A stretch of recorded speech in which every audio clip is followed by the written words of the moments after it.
What happens when a small dev team writes a love letter to Sekiro and Bloodborne in game form? Well, that's what we're talking about today. To say that Thymesia is inspired by Sekiro is an understatement. I also don't know how to pronounce the name of the game. Thymesia? Thymesia?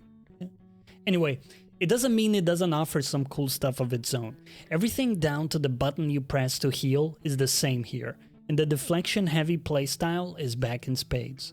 If you are not a fan of that, this game will not change that. In fact, any attempt of playing the game without engaging with the deflect mechanic produced an extremely boring result. Waiting enemies combos out to dash in and poke them a couple times, and then back off and rinse and repeat until exhaustion. Similarly to Sekiro though, if you do give into the deflection game, it becomes quite fun and enjoyable. I won't go as far as to say you must play it, but I had a pretty good time with it due to two things. Firstly, the setting. Heavily borrowing from Bloodborne, you are traversing these plague-infested areas sparsely populated with demented citizens and vague allusions to what could be considered as lore. Despite the massively thin plot, the locations are actually quite evocative with tons of blood and baroque elements that does scratch that itch if you had it. Secondly, the responsiveness of combat. Despite being a small dev team, they have released something that is actually quite responsive to play.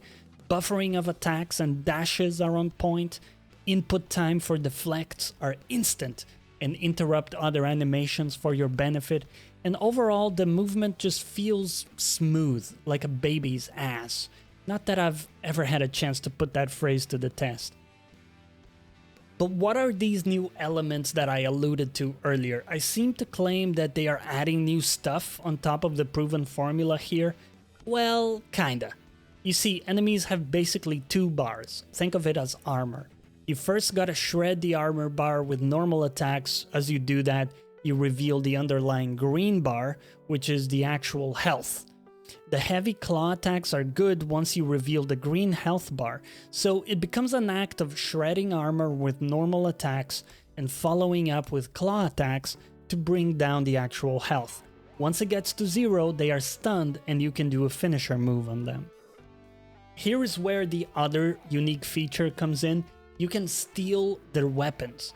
If you steal their weapon when they are in this finish him state, you can use it on a consumable basis. After you slay enough of that enemy type, you also collect shards so you can unlock the weapon permanently. There is an energy bar that controls how many casts of the special plague weapon you can use. Outside of that, you never really change your main weapon, and for me, the plague weapons weren't really that interesting, didn't modify how I played the game that much, and being tied to one basic weapon meant it became quite stale. In a weird way, I'm glad the game is quite short, so it didn't overstay its welcome. With that said, if you're a fan of this genre, this might be worth your time since it's a lower price point at £20 on Steam. I'll leave a link for it down below in the description if you want to check it out. We're also currently playing Sekiro on stream right now, if you want to head over there and let us know how easily you beat every boss. Alternatively, we have a death counter on screen to make you feel validated in having died many times, so there's something for everybody, and with that, I bid you farewell. Until next time.